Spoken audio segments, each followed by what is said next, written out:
Nah, maka dari itu memang PR saya untuk 1, 2, 3 tahun ke depan memang ada merencanakan suatu rights issue Pak ya. Di saat marketnya tepat atau mungkin animonya pas ya Pak ya.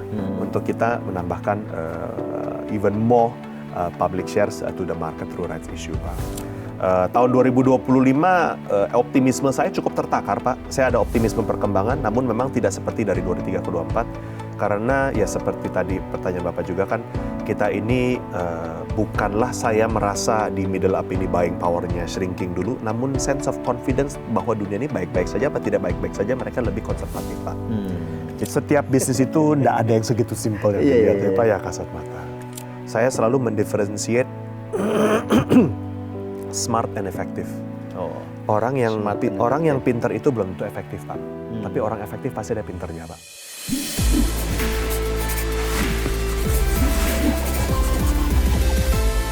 Jalan sore di taman kota. Cakep. Beli es kopi sambil bersila. Cakep. The Fundamentals hadir menemani Anda. Cakep. Bersama Pak Antoni yang luar biasa. Selamat datang Pak. Terima kasih Selamat Pak datang. sudah mengundang saya untuk ngobrol ya Pak ya. Nah, kita ngobrol santai aja ngobrol Pak. santai ya Pak Masirom. Pak Antoni mungkin di awal diceritakan nih Pak, Indonesian Paradise Property atau news ticker INPP ini bergerak di bidang apa dan skopnya apa aja Pak? Oke, kita ada 3 lini bisnis, retail, hotel, dan residential apartment Pak. Paradise ini sebenarnya lahir 25 tahun lalu lah ya. Sebenarnya Paradise-nya sendiri lahir itu kira-kira 25 tahun lalu itu dari membangun Haris Hotel. Haris Hotel. Jadi kita tuh membangun mungkin 4-5 Haris Hotel pertama saya bisa katakan di dunia, karena sudah ada satu di luar negeri sekarang, di dunia. Dan disitulah kita berkembang, dan kira-kira di 10 tahun pertama memang lini bisnis kami itu 100% hotel Pak. Lalu dari tahun 2010 sampai 2020 kita mulai masuk ke retail.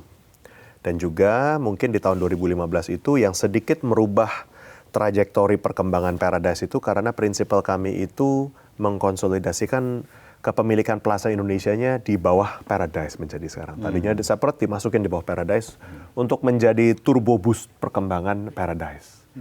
Nah jadi kenapa sebenarnya sejak tahun 2015 ini 10 tahun terakhir ini trajektori perkembangan kami cukup berbeda karena kami dipercayai untuk juga mengkonsolidasikan juga dan mengelola segala aliran dividen dan lain untuk perkembangannya Paradise sendiri Pak.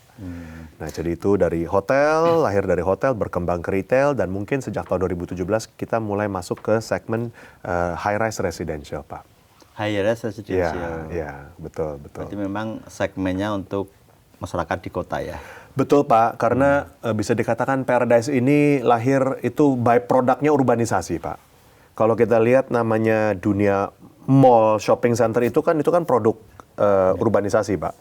Kalau misalnya di era bahasanya tuh kita itu high density developer Pak ya. Kan kita kan kalau di dunia properti itu ada high density developer, ada low density developer. Low density developer itu kan kalau residential itu namanya rumah, landed. Kalau commercial namanya ruko kan gitu Pak ya. Kalau kita itu kan komersialnya high density itu kan kantor, gedung perkantoran. Kita hanya satu sih gedung perkantoran, yaitu The Plaza. Namun kita ini memang produk dari high density property developer Pak. Kira-kira nature seperti itu Pak. Kalau kita bicarakan, kalau di Bursa Efek banyak sekali ya Pak, emiten properti gitu. Posisi INPP ini dalam landscape properti di bursa seperti apa Pak? Oke, nah mungkin kira-kira ya Pak ya, ini perspektif dari perspektif saya ya. Kita ini mungkin, saya suka dulu 10 tahun lalu saya sering bercanda dengan kawan tim di kantor itu, kita ini the best property developer you've never heard of. Karena memang orang mungkin mengenal produk-produk kami, namun kurang mengenal developernya. Jadi kan kalau dikatakan Plaza Indonesia di Jakarta, FX di Senayan, ataupun Beach Walk di Bali, ataupun 23 Pascal di Bandung, mungkin kan pernah dengar asetnya Pak ya, namun kan nggak pernah tahu pengembangnya. Nggak tahu, gitu iya ya. betul. Dan juga seperti kalau kita lihat Grand Hyatt di Jakarta, ataupun Haris Hotel di Bali, ataupun di Batam gitu ya, kan orang kan tidak nyari saya mau stay di Paradise Hotel, saya mau stay-nya di Haris Hotel. Jadi memang kami akui Paradise ini sebenarnya, Paradise Indonesia ini sebenarnya itu lahirnya itu bisa dikatakan modelnya bisnisnya itu B2B2C, Pak. Artinya apa? Kami ini membangun hotel untuk nama Haris yang menyentuh customer. Kami ini membangun mall untuk nama aset ya seperti Paradise, seperti Plaza Indonesia maupun seperti Beach Walk yang menyentuh customer. Namun Paradise sendiri itu namanya tidak muncul, Pak. Dan mungkin ini memang dulu itu karena ya memang mungkin skala kami belum terlalu seperti yang lain ya Pak ya. Namun dengan menjelang waktu dan kita melihat bahwa kita mulai masuk ke sektor, pertama kami masuk ke sektor B2C ya, dari B2B2C menjadi B2C itu waktu kami launching apartemen di Batam. Kami pelajari bahwa customer itu kan namanya keluarga ya Pak ya. Investasi besar di hidup dia tuh cuma beli mobil, beli rumah, beli mobil kan kira-kira gitu ya, yang ratusan juta sampai miliaran ya. Nah jadi mereka itu nggak cuma lihat, kalau lihat properti itu nggak cuma lihat lokasi, lihat harga, lihat cara bayar, tapi juga dilihat siapa yang membangun, karena reputasi itu sangat penting. Karena saya akui Pak, sektor high rise residential ini unik Pak. Bisa dikatakan saya pernah dengar salah satu analis properti mengatakan memang dikatakan 10 tahun terakhir ini mungkin dari 10 pembangunan high rise Pak, 8 itu telat atau cancelled Pak. Jadi itu kan sesuatu hal yang mengatakan something is not right ya Pak ya. Nah apakah itu? Nah itu nanti kita bisa bicara. Namun memang betapa pentingnya reputasi Pak. Nah, maka dari itu saya juga selalu tekankan kepada tim yang memang muda dan energi. Saya katakan kita ini nggak cuma melihat rasio-rasio seperti EBITDA growth, EBITDA margin, ataupun revenue growth, tapi kita melihat bahwa kita harus menjaga statistik di mana kita 30 tahun berkarya, 25 business unit di 8 kota ini, kita memaintain 100% completion rating, Pak. Kita nggak pernah launching, tapi tidak bangun. Itu integrity dari Paradise, Pak. Nah itu mungkin salah satu keunikan di stock market, dan juga kita ini sebenarnya salah satu hal tadi kan Bapak bertanyakan di bursa ya Pak ya. Di bursa ini sebenarnya kita dibilang besar enggak, ambisi kita juga bukan untuk yang menjadi terbesar Pak. Ambisi kita untuk menjadi salah satu yang terbaik. Dalam konteks kita ini sebenarnya tadi 100% completion rating seperti komitmen kami ya itu. Dan juga kami ini salah satu property developer dengan recurring income tertinggi Pak. Mungkin per first half dari 2025 kami ini 90% recurring income Pak kira-kira. Berapa? 95%? 90%. Besar Pak. sekali ya? Ya, memang itu spesialis kami Pak ya. Kami ini long term investors in the asset ya. Makanya dari itu orang-orang suka bercanda kalau belum jual rumah, jual ruko orang tidak dikenal nama propertinya gitu ya. Karena kami kan bangun hotel, bangun mall ya Pak ya. Nah, maka dari itu kami ini 90% recurring income dengan salah satu debt to equity ratio yang mungkin cukup tidak terlalu tinggi dan cukup rendah di market. Dan juga kami ini Pak, sebenarnya kalau dilihat dari dua list emiten di dalam portofolio kami yaitu XSPI, Plaza Indonesia Dire, dan juga Paradise ini, sebenarnya kami ini top 5 and top 8 largest listco Pak. Sebenarnya kalau digabung nggak kecil-kecil amat Pak sebenarnya. Kalau digabung? Kalau digabung ya. Digabung. Namun ya memang kita prefernya sedikit under the radar. Cuman ya yang penting kami membangun membangun reputasi, membangun gedung, membangun reputasi, dan juga dengan beberapa itu membangun itulah Pak ya rekam jejak Pak. Kami mengakui bahwa property sales kami ini per hari ini dari 25 business unit Pak, baru 4 business property sales Pak. Lainnya itu hotel dan retail. Jadi kami juga pelan-pelan mau dikenal sebagai salah satu pembangun residential high rise urban yang memang dipandang pegang komitmen Pak. Kalau kita bicara kontribusi tadi Pak dari 3 lini bisnis ya, paling besar di? Secara mix Pak kira-kira 45%, 45, 45 itu hotel retail Pak. 10-20% itu residential high rise Pak. Memang residential high rise ini lini bisnis terkecil kami. Itu memang satu hal yang kami baru mulai 5-8 tahun lalu seperti saya tadi katakan. Gunanya karena kami ini memang kan mixed use developer ya Pak ya. Jadi kalau dari 3 lini bisnis tagline saya internal saya Pak 4M Pak. Middle up, mid-rise, mixed use, middle up, mid-size, mixed use di major cities Pak. Middle up karena segmen yang kami target memang bukan super high end Pak. Tapi middle up. Middle up. mid size karena mall-mall kami ini tidak mencapai seperti 100.000 net leasable area, Pak.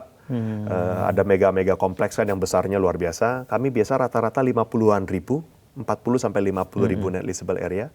Dan kami banyak didominan mixed use. Jadi ada retail, ada hotel, dan nanti akan kita juga bawa dengan residential, Pak. Itu kan sebenarnya tuntutan hukum alam properti dan dunia kota berkembang itu urbanisasi ya solusi-solusi mixed use seperti kami ini, Pak. Itu. Kalau kita bicara PI sama efek kayaknya agak berbeda tuh, Pak ya. Iya, jadi segmennya kan satu kan ultra high end, Pak ya. Iya. Satu kan lebih middle up, middle market gitu, Pak ya. Jadi memang kita harus bisa main di dua kaki, Pak. Karena kalau misalnya kita cuma main di ultra high end, market itu mungkin se-Indonesia cuma 1, 2, 4, 3 lokasi, Pak. Jadi kita harus cari lini bisnis yang bisa pangsa pasarnya lebih besar di Indonesia.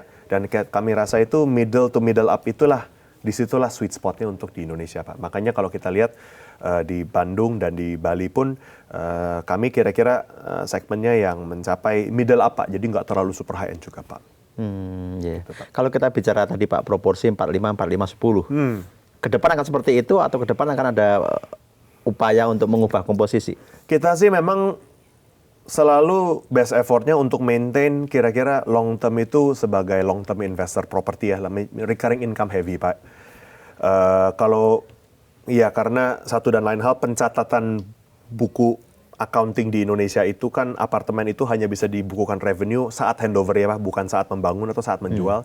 Jadi memang dengan 4 aset ini pengakuan revenue atau omset property sales kami sepertinya naik turun cukup chunky yang saya katakan ya.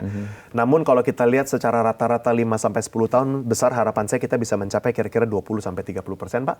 Untuk property sales. Oh, iya. Jadi kita maintain 70 sampai 80% itu recurring omset, Pak, gitu, hotel dan mall gitu ya. Jadi kita setiap kali bangun apartemen, bangun juga satu yang recurring, mungkin 2, ya seperti itu, Pak. Pak, mungkin kadang ini yang berita sangat ditunggu investor. Ada nggak rencana-rencana pertumbuhan anorganik gitu? Anorganik ya, jadi memang Paradise ini platform yang bertumbuh secara organik maupun inorganik ya, Pak ya. Cara kami quote-on-quote fundraising itu kan beragam macam, Pak ya. Kita ini selama ini ada 2 cara dan memang saya merindukan cara ketiga yaitu rights issue, Pak. Iya. Jadi salah satu mandat saya memang untuk meningkatkan likuiditas, Pak, di market. Namun sepertinya saya ada dua perspektif, Pak. Some say orang bilang, wah saya selalu positive thinking apa ya.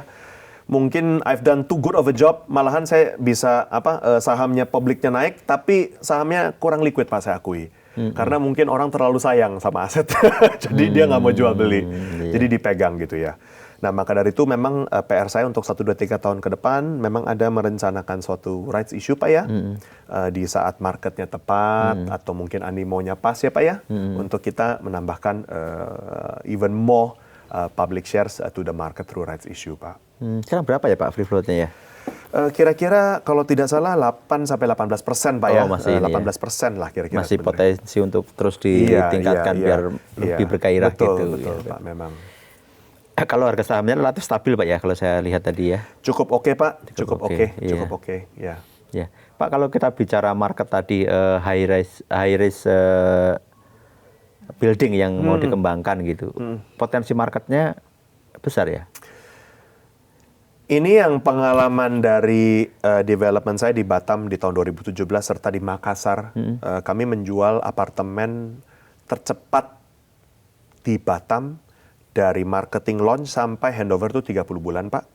Dan kami juga mungkin apartemen pertama yang pecah strata di Batam. Jadi kami ini really play by the rules, play by the book untuk best effort, best practice, Pak.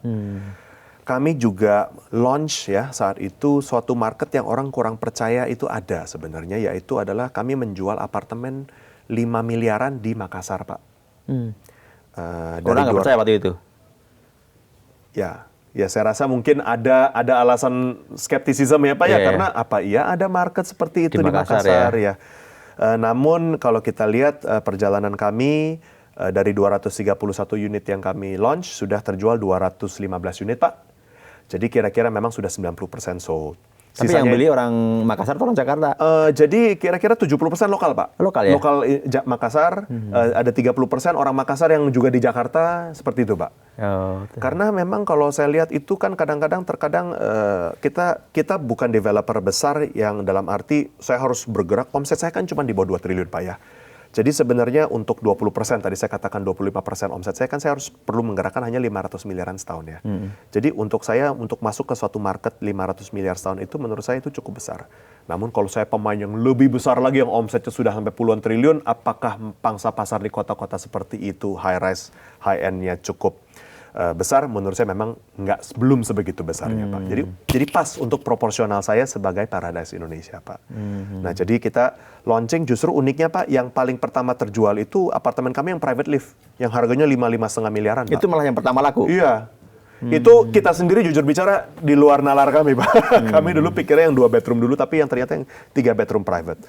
Nuansanya kenapa saya share cerita ini, Pak? Sebenarnya yang pengalaman kami yang waktu saat kami launching di Batam dan juga di Makassar dan serta di Jakarta itu, orang itu sebenarnya demand ada, Pak. Namun sangat hati-hati, Pak. Berbeda dengan kita membeli rumah di mana biasanya siklusnya kan 18-24 bulan sudah terdeliver ya, Pak ya. Kalau high rise ini kan bisa terkadang tuh 36 bulan sampai 40 bulan ya, Pak. Dari mulai beli sampai terdeliver. Dan di tengah perjalanan itu kan banyak hal bisa terjadi, Pak ya. Jadi kami ini kita lihat saat kami mulai menjual dan mulai membangun, memperlihatkan progres, memperlihatkan pembuktian, market tuh ngikut, Pak. Jadi sebenarnya ada. Nah, selama kami launchingnya dengan supply dan volume yang tertakar lah ya, Pak ya. Nggak mungkin saya launching langsung 5 triliun project dengan berapa tower gitu. Nggak seperti itu, Pak.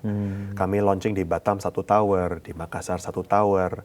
Kita pastikan kita tidak meskipun produk kami sedikit mendahului market, Pak, secara segmen dan secara harga, tapi volumenya sebenarnya tidak berlebihan, Pak. Ya, jadi saya suka bercandanya, kita ini sebenarnya we are the smallest developer in every big city that we do. Karena di Batam itu kita cuma launching 300 unit, di Makassar kita cuma launching 200 unit. Jadi volumenya sebenarnya nggak besar, Pak, nggak banyak gitu. Jadi makanya saya rasa itu yang membantu kenapa volume penyerapan itu lebih bisa cepat terjadi dan proyeknya selesai, Pak. Pak, di tengah situasi sekarang ya ada pengetatan anggaran pemerintah, terus faktor-faktor lain, gejolak ekonomi global gitu, sebenarnya impact nggak ke pasar properti kita? Impact, Pak. Impact ya? Impact. Jadi bisa dikatakan hotel kan 45% dari omset kami, Pak ya. Dan kebetulan saja, Pak, hanya kebetulan saja hotel-hotel kami ini memang bukanlah hotel-hotel yang besar di MICE, Pak. Dari awal kami ini lebih fokus terhadap market-market yang kalau di bahasa hotel tuh seperti retail maupun FIT market. Jadi yang lebih turis atau domestic turis maupun international turis. Jadi kita nggak terlalu dependent on government MICE meetings, Pak. Kira-kira total komposisi government MICE meeting kami itu di bawah 15%. Oh, kecil ya? Jadi memang saat waktu itu terjadi, policy itu terjadi, kami sempat hilang, Pak, leads kami itu. Yang 15%? Iya, mungkin nggak setengahnya lah, bisa dikatakan setengahnya hilang. Namun karena volume kami juga tidak terlalu banyak, tim sales kami bisa cepat pivot dan mencari market lain, pangsa pasar kami. Retail itu. Jadi maka dari itu puji Tuhan pencapaian kami di first half of tahun ini meskipun ya saya akui mungkin belum sesuai budget yang kami inginkan double digit perkembangan seperti tahun lalu, namun sudah lebih tinggi daripada tahun lalu, Pak. Jadi memang yang penting memang kebetulan kami ini hotel-hotel kami kira-kira ada 13 hotel dengan 2.500 kamar, tidak terlalu dependent on government market, Pak.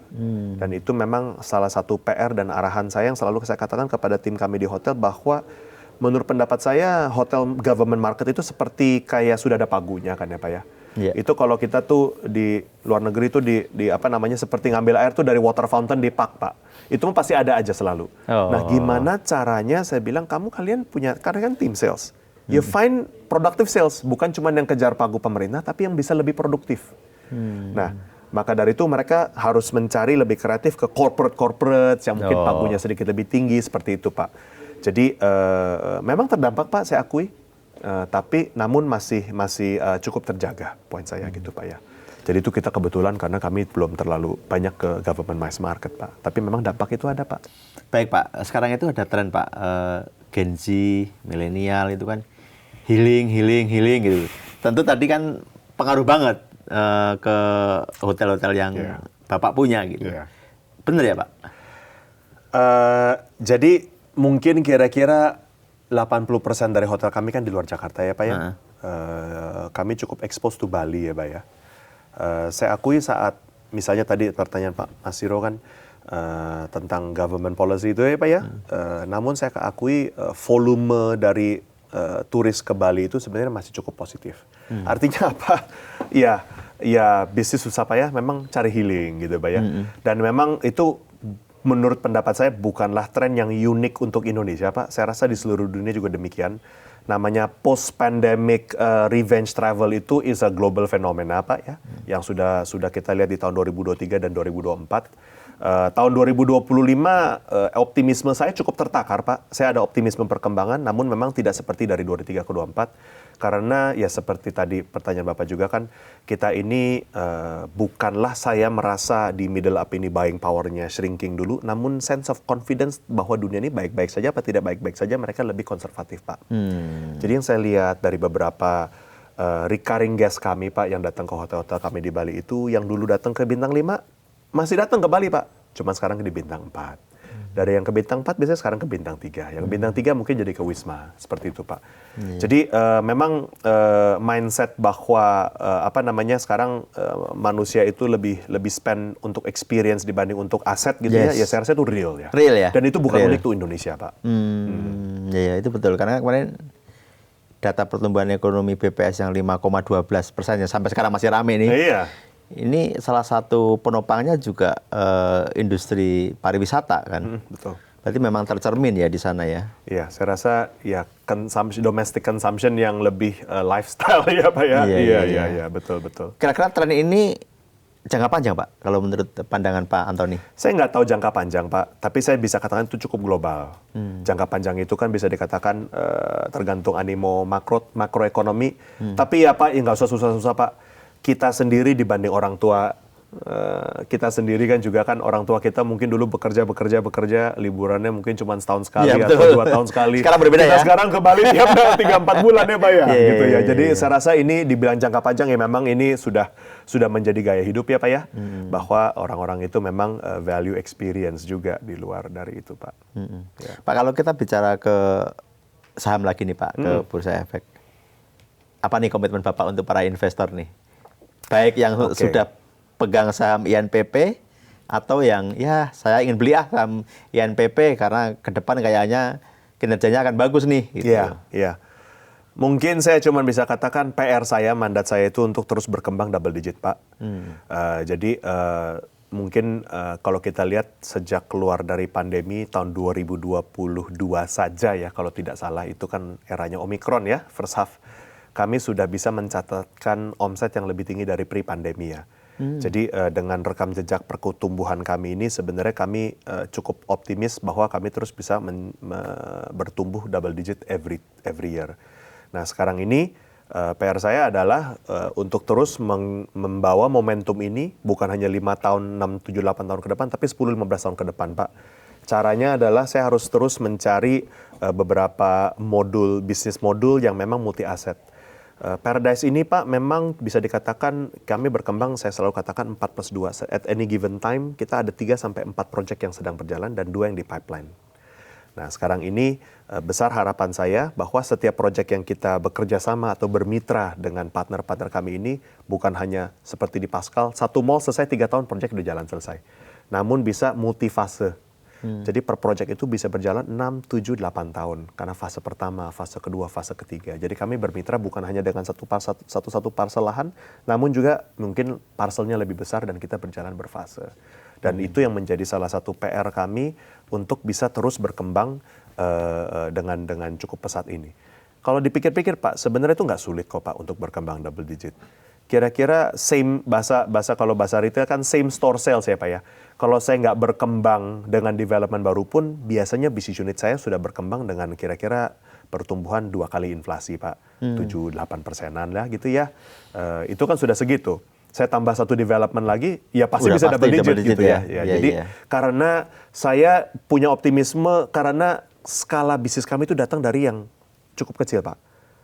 Omset saya 1,5 triliunan, 2 triliunan pun untuk berkembang ekstra 10% kan cuma cari 200 miliar, Pak. Saya nggak cari 2 triliun, 3 triliun, Pak.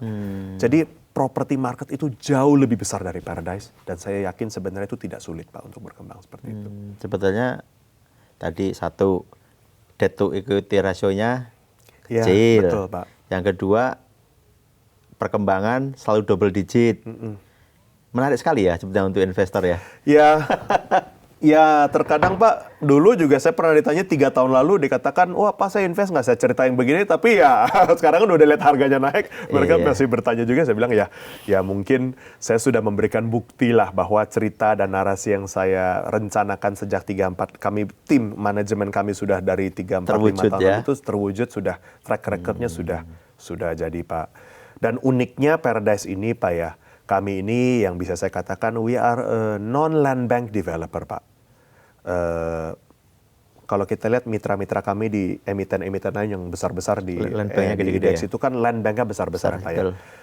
Saya rasa itu suatu blessing dan juga suatu buat saya tuh, tapi menjadi juga itu memang Tantangan. blessing kalau punya land bank.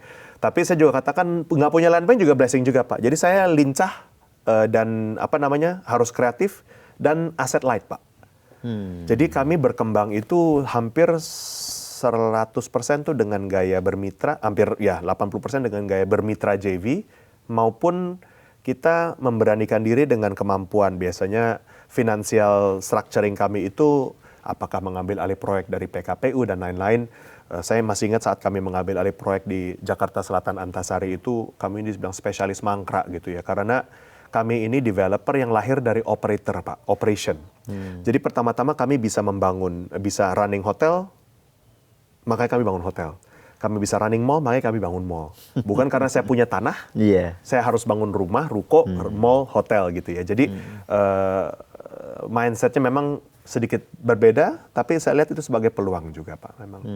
Iya. Iya. Pak, kalau kita bicara teknologi, kalau digitalisasi ini di industri perhotelan maupun mall ini bagaimana sih pemanfaatannya khususnya di INPP ini ya? Ya. Kalau jujur untuk hotel Pak ya, implementasi banyak terjadi itu sebenarnya sudah di level operation ya Pak. Contoh kita sekarang booking hotel aja caranya gimana. Dan kadang-kadang kita sudah sampai di kamar hotel, untuk kita sekarang banyak beberapa hotel kami sekarang juga sudah, kita udah nggak mau kasih handphone lagi, kita nggak mau kasih telepon lagi, kita kasih QR code. Jadi concierge itu dengan QR gitu ya. Mau minum, mau apa, dan lain-lainnya. Jadi ini juga kita pelan-pelan harus bisa merubah budaya, dan saya rasa puji Tuhannya sekarang budaya manusia sekarang sudah terbiasa dengan QR, dengan mobile base dan lain-lain. Ini memang sudah terjadi Pak. Dan kami punya sekarang sistem POS system sendiri dan lain-lain Pak. Ini juga membantu untuk orang-orang dulu mungkin pegang kartu, pegang apa, tapi sekarang mereka dengan salah satu mobile app kami itu Cornerstone itu, mereka sekarang bisa dengan app mereka web base itu bisa catat pembelian, poin mereka berapa dan lain-lain. Itu saya rasa itu sangat convenient Pak. Iya. Bapak kan di industri mall. Nah, belakangan kan juga rame tuh, ada banyak istilah yang muncul loh Pak.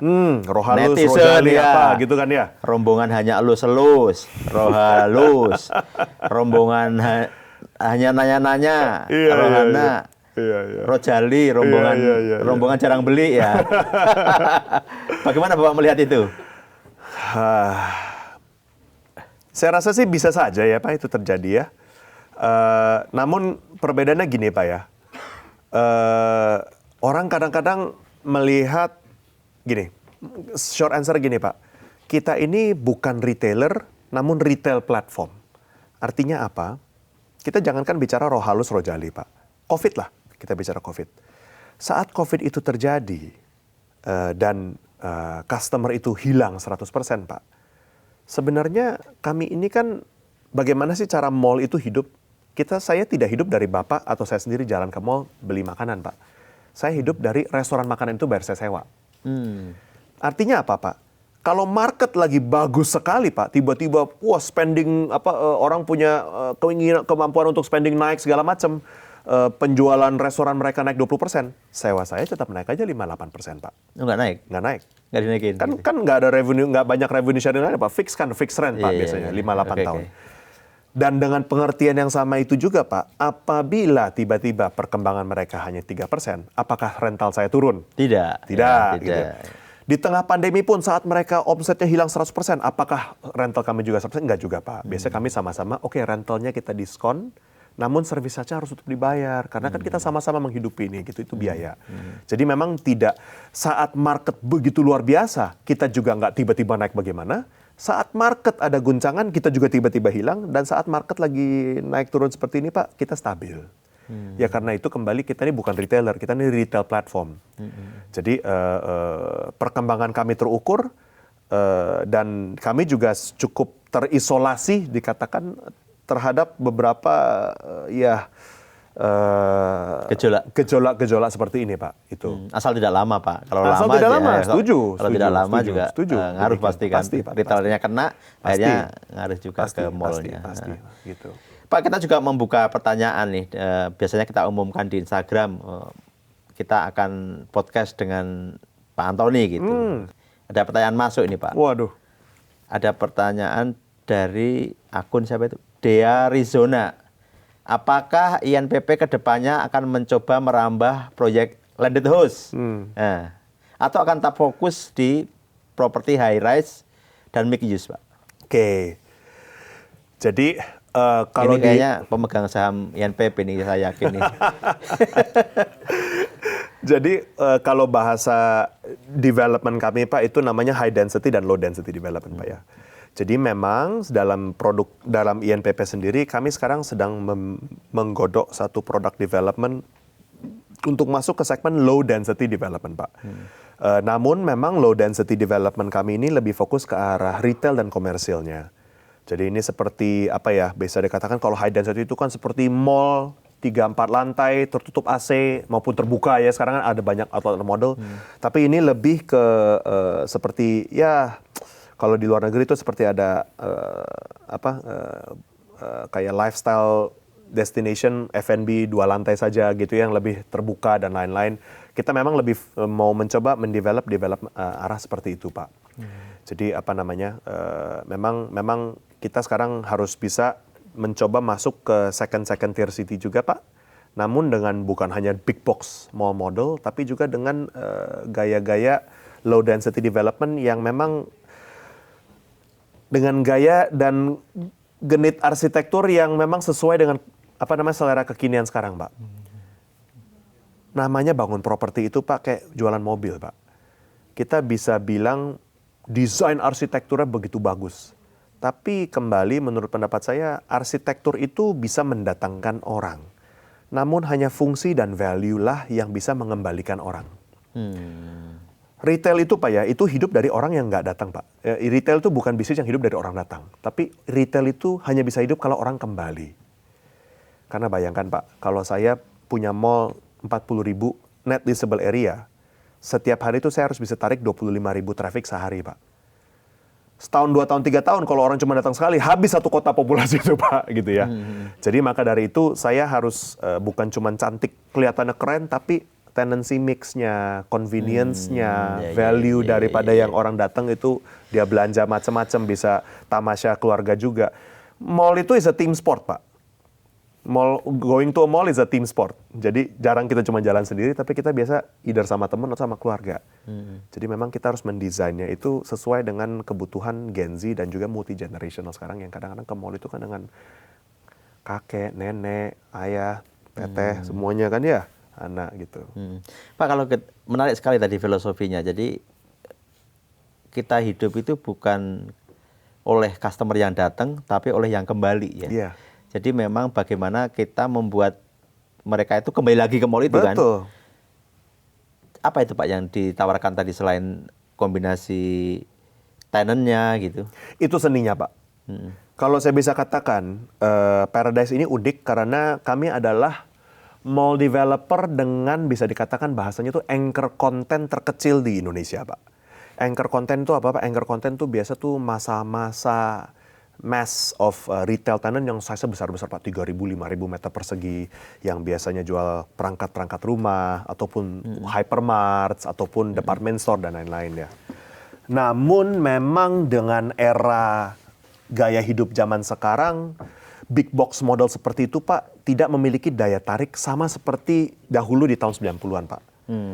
Bapak tahu mall-mall yang lahir di tahun 90-an Pak, biasanya tuh besar wing, ya betul, department store ini, department store ono gitu ya.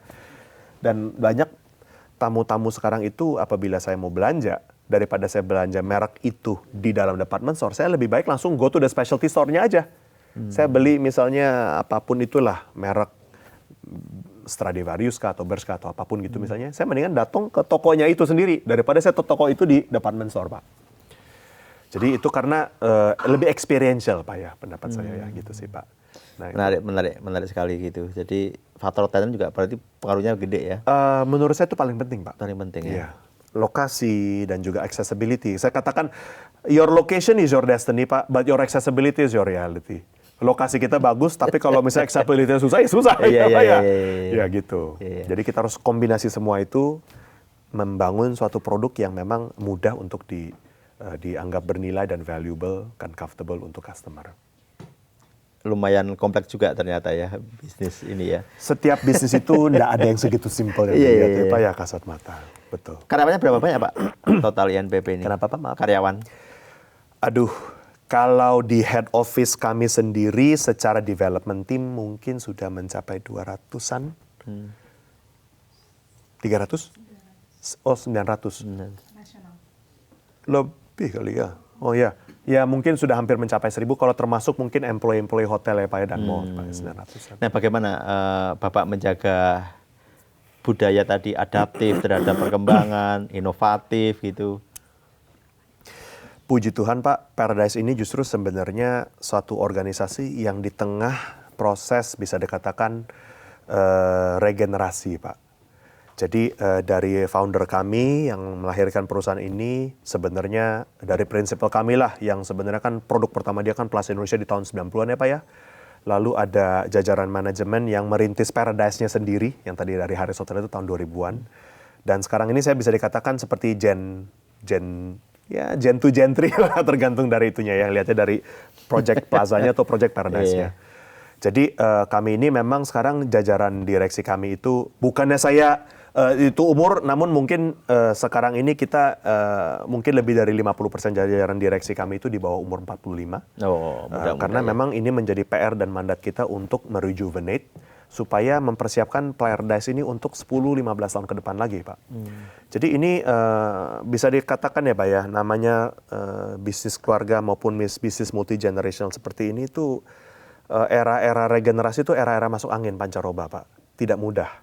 Dan memang kalau misalnya tidak dijaga dengan baik, perubahan ini terkadang juga bisa mengundang gejolak atau apa.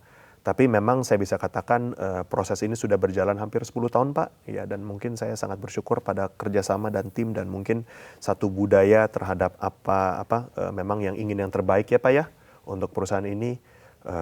Mungkin sudah berjalan cukup baik Pak. Jadi memang itu kebetulan tim-tim kami ini cukup muda Pak.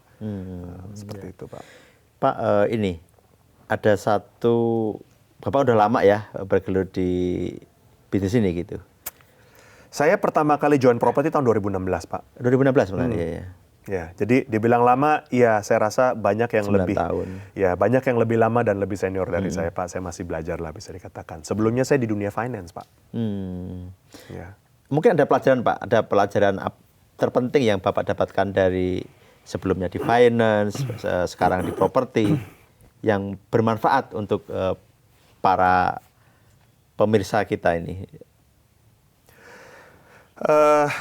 Mungkin dari era-era saya di zaman di finance ya Pak ya, kalau saya bisa katakan saat itu kan saya bekerja dengan begitu banyak kawan-kawan mitra-mitra kerja saya Indonesia itu maupun yang dari luar negeri yang memang lulusannya juga Ivy League ya Pak ya, di dunia finance itu ya Pak ya. Namun untuk kita bisa bekerja di lapangan untuk real sector Pak ya, bukan hanya bicara financial modeling dan lain-lain itu, saya selalu mendifferentiate smart and effective. Orang yang pintar itu belum tentu efektif Pak. Tapi orang efektif pasti ada pinternya, Pak. Dan orang yang efektif itu harus mencari jalan yang kadang-kadang itu ya di luar rumusan yang kita belajar di sekolah lah. Itu kan saat muda saya belajar seperti itu, Pak. Jadi tuntutan saya sebagai leader adalah menjadi leader yang efektif, bukan hanya finding out yang the right move, tapi the most effective move. Karena kita, Pak, jujur bicara sebagai leader, kalau saya selalu ingatkan kepada tim kami ya, level GM dan lain-lain, dari level GM, Chief, dan Direktorat ke atas, kalau pertanyaan nyampe di meja kita tuh masih hitam atau putih, artinya tim kita belum matang. Setiap pertanyaan yang nyampe di meja kita untuk diskusi bersama tuh sudah grey, Pak. Ya kan? Dan kalau misalnya kita cuma beranchor pada satu teori, satu apa, itu nggak akan bisa, nggak sulit untuk kita implementasi di lapangan. Satu, jadi poin saya itu satu, dia bilang kita harus comfortable untuk melangkah dan berkembang menanjak gunung dengan kadang-kadang jalanannya juga kita nggak tahu ini setapaknya di mana, nggak seperti jalan tol ya, kalau kita kerja di luar negeri kan prosedur lah apa dan lain kan sudah seperti jalan tol. Di sini kan seperti kayak setapak ke gunung. Kita merasakan, kita punya naluri bahwa kita ini lagi jalan ke atas atau lagi ke bawah. Tapi jalan di mana kita harus meniti langkah-langkah sendiri, dan jangan komplain kalau kita mendaki gunung dengan kerikil di sepatu. That's part of life. Pasti ada. Pasti ada. Jadi jangan komplain, saya nggak bisa efektif karena saya ada kerikil sepatu. That is business, Pak. Kalau by the time kita udah nggak ada kerikil, namanya udah multinational besar, udah luar biasa besar, Pak, itu namanya udah gitu. Jadi itu ketangguhan itu ya, Pak ya. Dan saya suka bercandanya, saya katakan terkadang tim kita di Indonesia ini saya ini cukup tergelitik dengan salah satu kawan baik saya yang suka orang luar negeri, Pak ya. Dia suka bercanda kepada saya, Indonesia ini sebenarnya negara dengan takdir yang besar. Hanya saja kalian harus bisa memiliki mindset yang besar juga. Kita kadang-kadang kalau saya bercanda kepada tim, saya bilang, saya katakan pada tim, Paradise ini sebenarnya dengan dipercayai para Plaza Indonesia di bawah Paradise ini sebenarnya perusahaan yang takdirnya besar. Tapi terkadang karena kita lahir dari perusahaan kecil, Pak. Sebelum dimasukin kan kita kecil, Pak. Sebenarnya market cap kita cuma 3 triliunan, Pak, waktu itu. Tiba-tiba sekarang double dan lain-lain dan triple bahkan. Mindset kita harus berubah. Kawan saya mengingatkan saya seperti ini, kalian ini lucu ya, orang Indonesia. Kadang-kadang kalian tahu kalian ini negara besar dan akan menjadi besar, tapi terkadang ada mental block-nya, Pak ya. Saya diingatkan sama dia. Dia bercanda begini, Pak, bilang, kalian itu bayangkan ya. Coba kalau kalian ganti mindset-nya, caranya gimana? Kurs kalian berapa sekarang rupiah $1? 16.000 sekian. Kamu hilangin aja 0,2, kamu udah jadi Jepang. 150, 160 Japanese yen per dolar kan? Iya. Kamu hilangin 0,2, kamu udah jadi Jepang. Kamu hilangin 0,4, kamu udah jadi Australia. 1,5 Australia dolar per US dollar ya kira-kira ya. Jadi karena kita berpikir, rupiah, kayak gitu. Masa kita kadang-kadang lupa bermimpi seperti negara besar ya terkadang ya. Kita ini sebenarnya pelan-pelan sudah besar, Pak, ternyata ya. Sama seperti negara-negara lain. Kalau kita lihat, tidak ada negara yang tidak ada dinamika, Pak. Jepang juga struggle dengan pertumbuhan mereka. Ya. Australia dan lain-lain ya. Tapi kita ini pelan-pelan sebenarnya sudah, kalau kita lihat ya, orang suka bercanda, kita selalu meng-overestimate apa yang kita bisa capai dalam setahun, tapi selalu underestimate apa yang kita capai dalam 10 tahun. Saya lihat itu di Indonesia, Pak. Karena saya kebetulan di perusahaan ini juga sudah 10 tahun, saya lihat apa mimpi-mimpi kita waktu 10 tahun lalu dan apa yang realitas sekarang ini, sebenarnya kita ini kan berkembang bersama dengan negara juga, Pak ya. Jadi saya suka bercanda seperti itu. Ada bilang, ya kalian hilang 0,2 udah jadi Jepang, hilang 0,4 udah jadi Australia gitu kan ya. Jadi saya ingatkan, oh iya benar juga ya. Ya kita ini sebenarnya sekarang udah ekonominya sudah nggak kecil juga ya, Pak ya.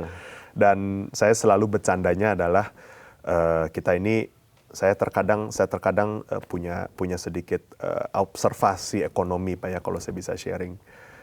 Negara itu besar dan matang saat average median age mereka di negara itu kira-kira 40-an. Negara itu, manusia, budaya itu tuh bisa berubah, gaya hidup, cara hidup, apapun itu, komunitas dan maupun masyarakat itu cukup bisa dibentuk sampai mereka rata-rata umur 40-an. Maka dari itu di Jepang itu kan waktu mereka jaya di tahun 90-an tuh rata-rata umur mereka 40 tuh di tahun 90-an itu, Pak. Sekarang mereka udah 50-an, ya kan? Nah, kita lihat negara-negara di Indonesia, kita rata-rata masih 28, kan? Median age kita. Dan kalau kita hitung secara matematis, Pak, kenapa orang suka dulu katakan Indonesia emas di tahun 2045, Pak? Karena disitulah di mana Indonesia median age udah 40, Pak. Oh, iya. Jadi sampai titik situ, negara Indonesia ini sebenarnya masih bisa dibentuk, Pak. Dan saya udah keliling dunia, Pak, ke Jepang, ke Singapura, ke Eropa. Negara itu luar biasa, Pak. Tapi namanya the look and the face of development itu Indonesia, Pak. Dalam arti selalu ada kotor, macet, debu, polusi. Saya dulu di Cina 20 tahun lalu, Pak. Saya sekolah di sono setahun. Yang namanya polusi di jalanan itu luar biasa. Sama seperti kayak di Jakarta sekarang. AQI-nya itu mungkin ada 150-an itu. Sekarang tapi bagus. itulah the look, the face, the feel of development. Kalau kita udah kayak di Swiss udah bisa berenang di Seine River, itu namanya sudah bukan developing country lagi, Pak. Gitu. Jadi saya comfortable memimpin suatu perusahaan di negara seperti ini dengan segala dinamikanya, dengan kerikil di sepatu menanjak gunung, karena itulah memang negara berkembang, perusahaan berkembang, itu, that is the look and the feel and the smell. Ya. Senang sekali, Pak, saya bicara dengan Bapak. Optimis tetap. Harus ya. Lah kita masih muda, gimana nggak optimis, Pak ya? Iya, betul. Iya. Pak, di podcast ini ada gamesnya, Pak. Ayo. Nah, kita sekarang nama gamesnya This or That.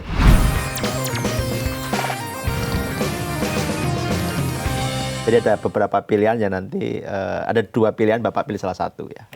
Ayo, Bapak investasi properti atau pasar modal? Properti yang selektif. Properti selektif, oke. Dalam negeri atau luar negeri? Dalam negeri. Dalam negeri. Rapat pagi singkat atau rapat sore mendalam? Pagi sampai sore.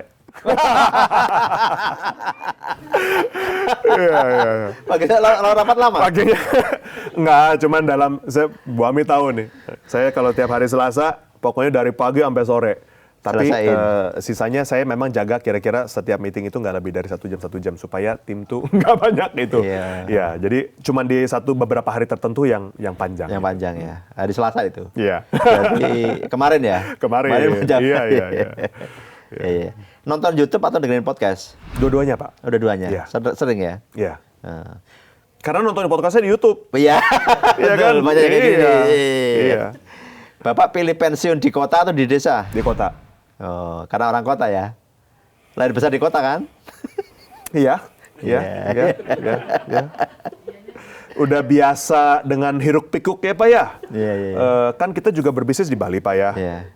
Kan setiap kali kita ke Bali tuh merasa, waduh pengen pensiun di sini. Tapi saya kadang-kadang udah nginep sono seminggu ya, Pak ya. Bosan. Gatel juga tangan, saya pengen kerja gitu ya. Pengen kerja, pengen macet gitu betul. ya. Karena kebetulan ayah orang tua saya juga kan kerja sampai umur 80-an, Pak. Jadi memang kita melihat produktif itu ya harus. Iya. Kalau nggak ada kerjaan malah pusing, Bapak. Iya, benar ya. Dalam mengambil keputusan, Bapak biasanya lebih mengutamakan intuisi atau logika? Intuisi berdasarkan data. Jadi realitas seperti yang tadi saya katakan, Pak ya, by the time menyampai di table kita, itu data biasanya sudah ada, batas data tuh sudah kelihatan. Dan lanjut dari situ sudah harus menggunakan intuisi. Tapi biasanya saya minta tolong lengkapkan datanya dulu gitu. Karena kebetulan nature-nya saya dulu orang finance dan lain-lain, accounting, jadi saya suka data, saya suka lihat big data numbers. Yeah. Superman atau super team? Super team, Pak. Super team. Atau Justice League gitu, Pak ya. Kalau olahraga, Pak, Bapak pilih sepeda atau lari? Pilates. Oh, Pilates. Bukan sepeda. Kok ketawa sih? Yang ketawa biasanya ibu-ibu. Iya. Rutin? Rutin, Pak. 2 kali seminggu. Oh iya. Iya. Oh, berat loh harganya kan? Berat kan? Iya, berat. Iya. Core muscle, Pak. Core muscle dan fleksibilitas. Ya kebetulan saya ini kan dibilang terlalu gemuk juga enggak, muscle juga cukup ada. Iya. Namun dengan menjalankan umur saya lihat sebenarnya sekarang banyak orang tuh lebih cukup jadi PR dari tubuhnya itu karena kurang lentur atau apa atau core muscle-nya, Pak, kurang, Pak ya.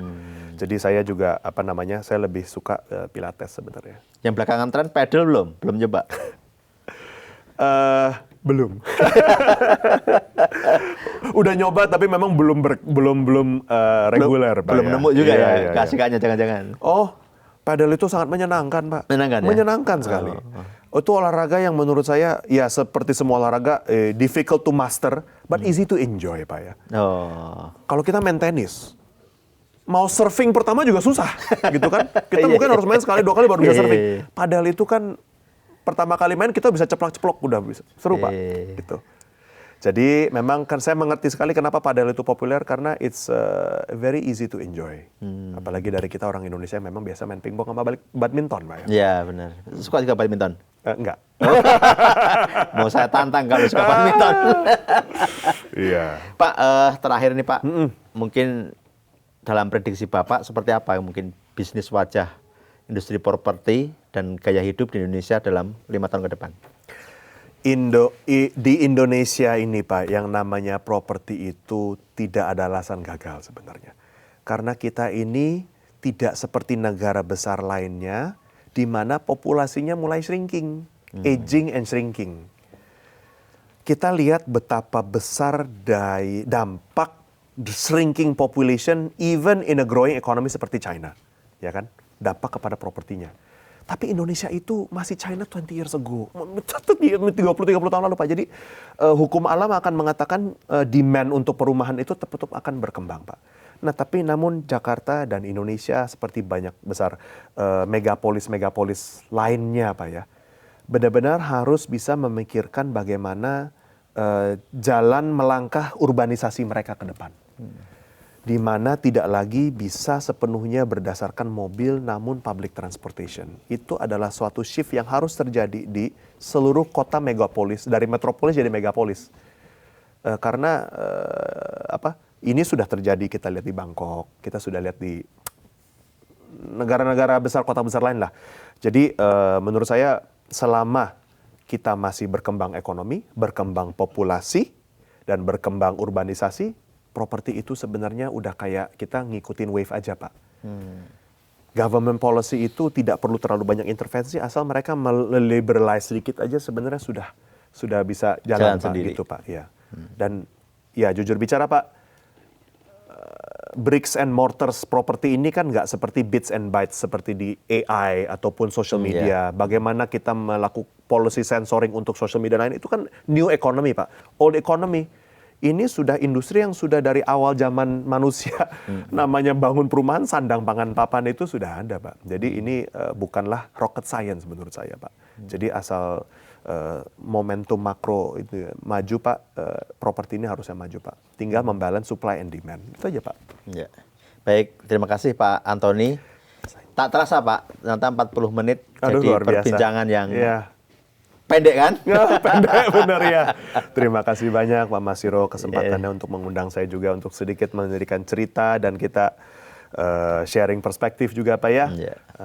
Karena kembali Paradise best property company you've never heard of, tapi itu akan berubah dalam beberapa tahun ke depan ini Pak. Baik, terima kasih Pak Antoni. Sukses selalu untuk Bapak.